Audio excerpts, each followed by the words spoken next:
नमस्कार दोस्तों, जय हिंद, वंदे मातरम। स्वागत करते हैं आपके अपने शिक्षा जगत के चैनल राष्ट्रहित में चैनल रॉकिंग इन्फॉर्मेशन पर। यहाँ बात करेंगे 2020 का नंबर 1 चैनल चल रहा है आपका रॉकिंग इन्फॉर्मेशन चैनल। यहाँ पर बाल विकास के महत्वपूर्ण 51 क्वेश्चन डिस्कस करेंगे। महत्वपूर्ण प्रश्न जो सभी परीक्षाओं में पूछे जाते हैं। क्या आप सभी लोग जवाब देने के सभी तैयार हैं? बिल्कुल तैयार हो जाइए। महत्वपूर्ण 51 प्रश्न है। यहाँ से आपका 5 से 6 नंबर से लेके 10 नंबर तक का क्लियर हो सकता है। ठीक है, तो चलिए स्टार्ट करते हैं। और चैनल में पहली बार आए हो तो चैनल को सब्सक्राइब जरूर कर लीजिएगा। और लेटेस्ट नोटिफिकेशन पाने के लिए और भी प्रश्नों का सिलसिला जारी रहता है, तो आपको नोटिफिकेशन मिलता रहेगा, तो बेल आइकन प्रेस कर लीजिए। क्वेश्चन है, देखिए कि निगमन प्रणाली का तात्पर्य है। बहुत ही बार क्वेश्चन पूछा गया है। जो निगमन प्रणाली होता है इसका क्या तात्पर्य है? पहले उच्चारण देना, फिर उसका निष्कर्ष जानना, अनेक उदाहरण प्रस्तुत करना, पहले कई नियमों को प्रस्तुत करना, या पहले नियम बताना फिर उसकी व्याख्या करना। तो निगमन प्रणाली का तात्पर्य होता है आपका पहले नियम बताना और फिर उसकी व्याख्या करना। निगमन यानी कि पहले नियम बताना फिर उसकी व्याख्या करना। नेक्स्ट क्वेश्चन है, परिवार एक साधन है। अनौपचारिक शिक्षा है, औपचारिक शिक्षा है, गैर औपचारिक शिक्षा है, या दूरस्थ शिक्षा है? तो भैया परिवार एक साधन है, तो क्या हो जाएगा? अनौपचारिक शिक्षा हो जाएगी। ठीक है, नेक्स्ट क्वेश्चन देखेंगे। व्यक्तिगत विभिन्नताओं को ध्यान में रखते हुए विद्यार्थियों के शिक्षण के लिए परियोजना पद्धति के निर्माता थे। Thorndike, Kilpatrick, Parkhurst, Watson. तो इसका राइट आंसर क्या हो जाएगा? पार्कहर्स्ट हो जाएगा। ठीक है, नेक्स्ट क्वेश्चन देखेंगे कि मानसिक विप्लव करने के लिए आप क्या करेंगे? मानसिक विप्लव करने के लिए आप क्या करेंगे? भाषण, अनुकरण, मानसिक उद्वेलन, पाठ्य पुस्तक पढ़ाना।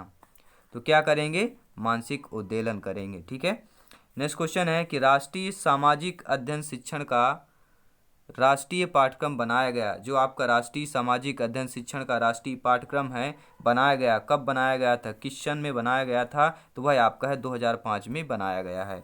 ठीक है, नेक्स्ट क्वेश्चन है कि भारतवर्ष में सामाजिक विज्ञान पढ़ाने के लिए पाठ्य योजना किस आधार पर बनती है? भारतवर्ष में जो सामाजिक विज्ञान पढ़ाने के लिए पाठ्य योजना किस आधार पर बनाई जाती है? तो वह आपका हार्वर्ड की पंचपदी प्रणाली के अनुसार। ठीक है, नेक्स्ट क्वेश्चन देखेंगे। शिक्षण को रोचक तथा सार्थक बनाने के लिए सबसे अधिक महत्वपूर्ण है। चार्ट है, पाठ्य पुस्तक है, कंप्यूटर है, शब्ददस सामग्री है। तो क्या है आपका? शब्ददस सामग्री हो जाएगा। ठीक है, नेक्स्ट क्वेश्चन देखेंगे कि अध्यापक के व्यावसायिक उन्नयन के लिए उपयोगी है। जो अध्यापक है उसके व्यावसायिक उन्नयन के लिए उपयोगी क्या है? औपचारिक शिक्षा, निरौपचारिक शिक्षा, पत्राचार, अच्छे वस्त्र। तो क्या होगा इसका राइट आंसर? निरौपचारिक शिक्षा हो जाएगा। नेक्स्ट क्वेश्चन देखेंगे। अगला प्रश्न इंपॉर्टेंट प्रश्न है कि शिक्षण में पढ़ाते समय यानी शिक्षण में पढ़ाते समय सबसे पहले क्या बनाया जाता है?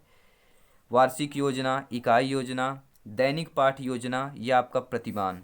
तो सर्वप्रथम जो बनाया जाता है पहले इकाई योजना बनाई जाती है। ठीक है, नेक्स्ट क्वेश्चन है प्रस्तावना, प्रस्तुतिकरण, तुलना और संबंध सामान्यीकरण और प्रयोग सोपान है। ये जो सोपान है आपके प्रस्तावना सोपान हो गया, प्रस्तुतिकरण, तुलना और संबंध सामान्यीकरण, प्रयोग सोपान है। किसके सोपान है?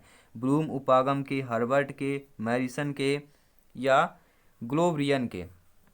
तो क्या हो जाएगा? हार्वर्ड के सोपान है। ठीक है, नेक्स्ट क्वेश्चन देखेंगे। अगला क्वेश्चन है कि सतत एवं व्यापक मूल्यांकन का प्रमुख उद्देश्य है। गुणात्मक है, निदानात्मक है, परिणात्मक है, या इनमें से सभी?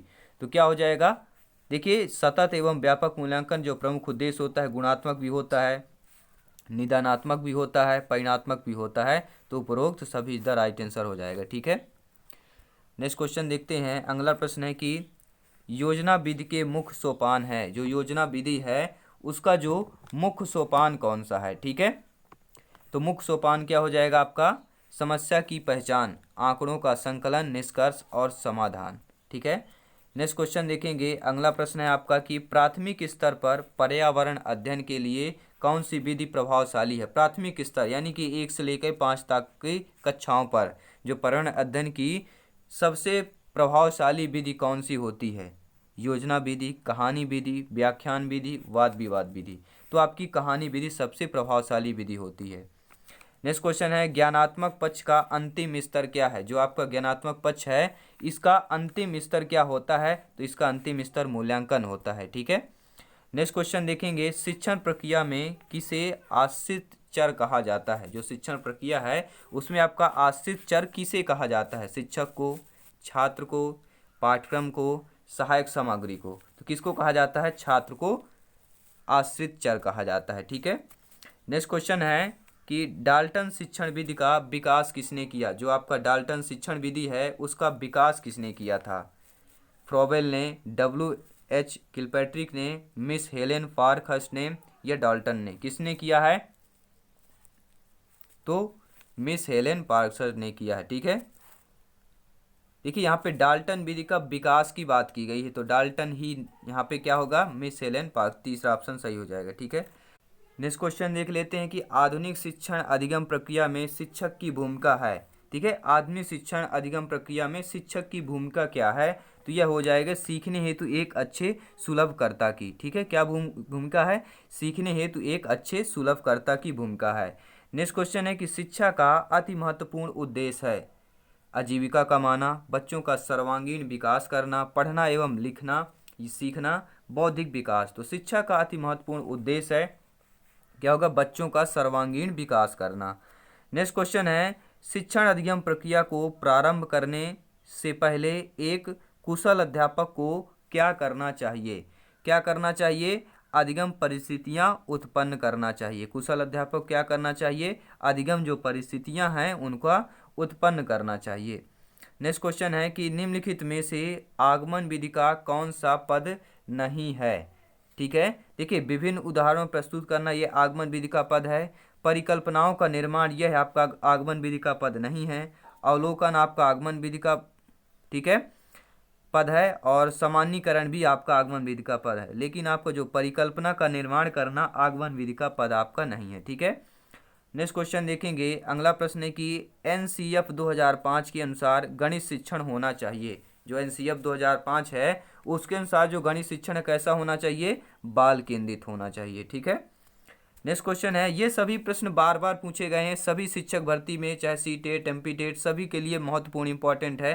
ठीक है, तो वीडियो अंत तक देखिए और अपना टारगेट 100 to 100% प्रिपरेशन यहाँ पे करिए। ठीक है, क्वेश्चन है विभाजन, तुलना, आलोचना इत्यादि क्रियाएं जो हैं शैक्षिक उद्देश्यों के ज्ञानात्मक पक्ष में कौन से स्तर से संबंधित रखती हैं, तो वह आपका विशेषण हो जाएगा। ठीक है, अगला प्रश्न है कि शिक्षा का संविधान संशोधन के द्वारा किस वर्ष में समवर्ती सूची में डाला गया। जो शिक्षा का संविधान संशोधन है उसके द्वारा किस वर्ष में आपके समवर्ती सूची में डाला गया था, तो वह आपके 1976 में डाला गया था। ठीक है, नेक्स्ट क्वेश्चन है कि नामांकन बढ़ाने, उनकी परिस्थिति बनाए रखने एवं बच्चों का पोषण स्तर सुधारने हेतु प्राथमिक शिक्षक के लिए राष्ट्रीय पोषण सहयोग कार्यक्रम यानी कि मध्याह्न भोजन योजना कब शुरू की गई थी। यानी मध्याह्न भोजन योजना आपका कब शुरू हुआ था, तो वह शुरू हुआ था 15 अगस्त 1995 को।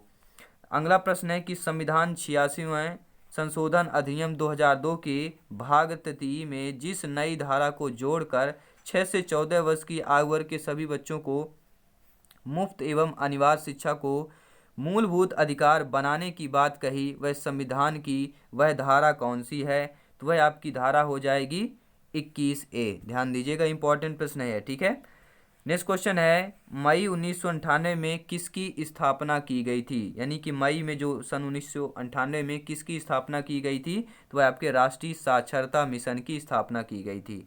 ठीक है, क्वेश्चन है शिक्षा का अधिकार अधिनियम 2009 में एक अध्यापक के लिए न्यूनतम कार्य घंटे प्रति सप्ताह निर्धारित किए गए। कितने किए गए, 45 घंटे। ठीक है, नेक्स्ट क्वेश्चन है यहाँ पर शिक्षा का अधिकार अधिनियम 2009 में एक अध्यापक को निम्नलिखित में से दायित्व पूरा करना होगा। ठीक है, कौन से दायित्व आपके पूरा करना होगा, तो ये सभी तीनों दायित्व आपके पूरा करना होगा। विद्यालय के में नियोजन के रूप में उपस्थित होना होगा, पाठ्यक्रम का संचालन कर पूरा करना होगा, संपूर्ण पाठ्यक्रम को निर्धारित करना होगा। ठीक है, ये आपका शिक्षा का अधिकार RTE एक्ट 2009 के अनुसार जो दायित्व हैं शिक्षक को या अध्यापक को तीनों पूरा करना पड़ेगा। नेक्स्ट क्वेश्चन है शिक्षा का अधिकार 2009, इसका मैंने एक पर्सनली वीडियो और एनसीएफ 2005 का और आरटीई एक्ट 2009 का बना रखा है, चैनल में जाइए आपको मिल जाएगा, ठीक है।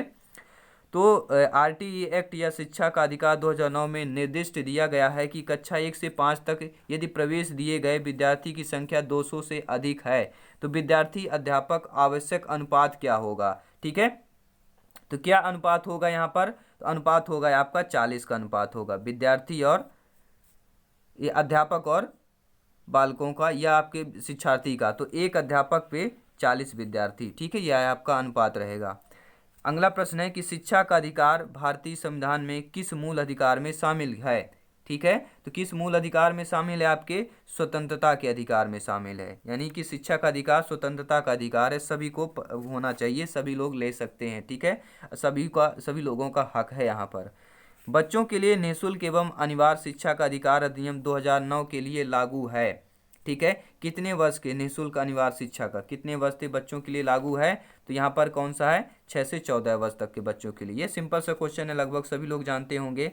भारतीय संविधान के अनुच्छेद 41 व 46 किसके कल्याण से संबंधित है, जो भारतीय संविधान है उसमें जो 41 व 46 अनुच्छेद है आपका, ठीक है, वह किसके कल्याण से संबंधित है, तो वह आपके आर्थिक रूप से पिछड़े व्यक्तियों के कल्याण से संबंधित है। नेक्स्ट क्वेश्चन है 6 से 14 वर्ष के सभी बच्चों को मुफ्त एवं अनिवार्य शिक्षा अधिनियम शिक्षा का अधिकार अधिनियम आरटीई एक्ट 2009 कब से लागू हुआ, ठीक है, बहुत इंपॉर्टेंट क्वेश्चन है। तो 1 अप्रैल 2010 से लागू हो गया था, ठीक है। नेक्स्ट क्वेश्चन है भारत के संविधान में किसके लिए निःशुल्क अनिवार्य शिक्षा है, तो वह आपके 14 वर्ष तक के सभी बच्चों के लिए अनिवार्य निःशुल्क शिक्षा प्रावधान है। अगला प्रश्न है प्राथमिक स्तर पर न्यूनतम कार्य दिवस है, जो न्यूनतम सबसे कम कार्य दिवस प्राथमिक स्तर पर कौन सा है, तो वह 200 दिवस है, ठीक है। नेक्स्ट क्वेश्चन देखेंगे यहाँ पर कि प्राथमिक स्तर पर शैक्षणिक जो घंटे निर्धारित हैं, प्राथमिक स्तर जो है आपका उसमें जो शैक्षणिक घंटे निर्धारित हैं, कितने घंटे निर्धारित किया गया था, तो वह 800 घंटे निर्धारित हैं, ठीक है। नेक्स्ट क्वेश्चन देखेंगे निजी स्कूलों में गरीब बच्चों के लिए सीटें आरक्षित हैं, कितने आरक्षित होती है निजी स्कूलों में, तो वह आपके 25 सीटें जो है आरक्षित रहती हैं। नेक्स्ट क्वेश्चन है सतत एवं व्यापक मूल्यांकन की एक तकनीक है, वह कौन सी तकनीक है, निदानात्मक मूल्यांकन, ठीक है। नेक्स्ट क्वेश्चन है एक अच्छे परीक्षण की कौन सी विशेषता नहीं है, नेगेटिव क्वेश्चन है, नहीं विशेषता, एक ऐसा कौन सा ऑप्शन है, देखिए वैधता एक अच्छे परीक्षण की विशेषता है, विश्वसनीयता भी है, वस्तुनिष्ठता है, लेकिन उत्तीर्ण करना यहाँ पर एक अच्छे परीक्षण की विशेषता नहीं है।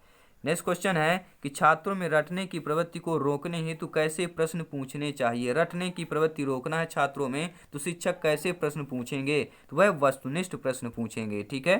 नेक्स्ट क्वेश्चन देखेंगे उपचारात्मक शिक्षण की सफलता निर्भर करती है, किस पर निर्भर करती है, समस्याओं के कारणों की पहचान पर, ठीक है। नेक्स्ट क्वेश्चन है आपका कि सामाजिक अध्ययन में मूल्यांकन का प्रमुख प्रयोजन है, क्या प्रमुख प्रयोजन है भैया, तो कक्षा शिक्षण में सुधार व कार्य निष्पादन को प्रमाणित करना, ठीक है। नेक्स्ट क्वेश्चन देखेंगे अगला प्रश्न है आपका कि राष्ट्रीय पाठ्यक्रम रूपरेखा एनसीएफ 2005 में सामाजिक अध्ययन में निम्न में से किन मुद्दों को शामिल करने की अनुशंसा की गई है, तो वह सभी स्तरों के विद्यार्थियों के लैंगिक एवं स्वास्थ्य संबंधी मुद्दों को, ठीक है। नेक्स्ट क्वेश्चन है आपका कि मूल्यांकन का अर्थ है, मूल्यांकन का अर्थ क्या है आपका, जांचना, परखना, परीक्षण करना, निर्णय करना, तो मूल्यांकन का अर्थ क्या हो जाता है, निर्णय करना, ठीक है, मूल्यांकन मतलब निर्णय करना। नेक्स्ट क्वेश्चन है मूल्यांकन का उद्देश्य है, तो मूल्यांकन का क्या है आपका उद्देश्य है, तो मूल्यांकन का उद्देश्य है अधिगम की कठिनाइयों व समस्याओं वाले छात्रों का पता लगाना। नेक्स्ट अगला प्रश्न है आपका मूल्यांकन का मुख्य उद्देश्य होना चाहिए, जो आपका मूल्यांकन है उसका जो मुख्य उद्देश्य है कैसा होना चाहिए, तो उसका जो मुख्य उद्देश्य है सीखने में होने वाली कमियों का निदान एवं उपचार हो, ठीक है। नेक्स्ट क्वेश्चन है बच्चों का मूल्यांकन होना चाहिए, जो बच्चे हैं उनका मूल्यांकन कैसा होना चाहिए, तो उनका मूल्यांकन सतत एवं व्यापक मूल्यांकन द्वारा होना चाहिए। नेक्स्ट क्वेश्चन है सतत एवं व्यापक मूल्यांकन में व्यापक मूल्यांकन शब्दावली से तात्पर्य है, जो आपका सतत और व्यापक मूल्यांकन होता है उसमें जो व्यापक मूल्यांकन जो शब्दावली से तात्पर्य क्या है, तो वह होता है शैक्षिक एवं सह शैक्षिक क्षेत्र का मूल्यांकन, ठीक है। नेक्स्ट क्वेश्चन है, एक प्रमाणीकृत परीक्षण में होता है, कैसा परीक्षण है? प्रमाणीकृत अगर आपका परीक्षण है तो उसमें क्या क्या होता है? तो उसमें विश्वसनीयता एवं वैधता दोनों होती है।